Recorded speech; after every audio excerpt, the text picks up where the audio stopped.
Twee van de 3 PVV'ers in de Frieske Steerten stappen uit de partij. Het binnen fractieleider Otto van der Galien en fractielid Pieter Buisman. Ze veroordelen de uitspraken die haar voorman Geert Wilders vliende wieke waasdier had. Willen jullie in deze stad en in Nederland meer of minder Marokkanen?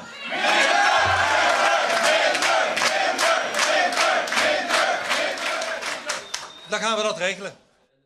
Otto van der Galien maakte de beslissing van hem onbekend op een passenconferentie bij hem thuis.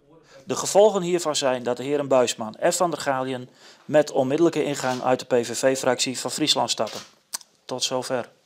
Na lang oerlis met orenfractieleden wie van der Galien de Ruud.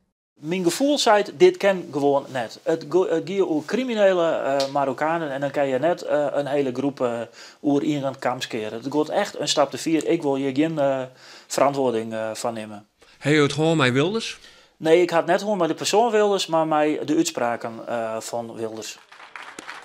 3 juli waren de Frieske PVV'ers waar de stedenverkiezings presenteerd. De PVV helle fjouwers zitten.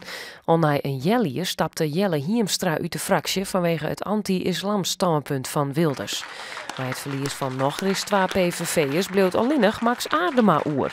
Die zulde nog onijtinken als er PVV'er bleef. Ik wil eerst even exact weten wat nou de sfeer en de context was staat van de uitlatingen, voordat ik uitspraken nog over uitlatingen van de heer Wilders. Dan hebben we het allegear schenken op televisie wat hij zijn heeft. Wat wil je dan nog meer weten? Ik zei, ik wil eerst eens weten in wat voor sfeer en context dat het zijn is. Je kan je misschien niet herinneren dat er een interview was dat een paar dagen ervoor met Frits Wester en Geert Wilders.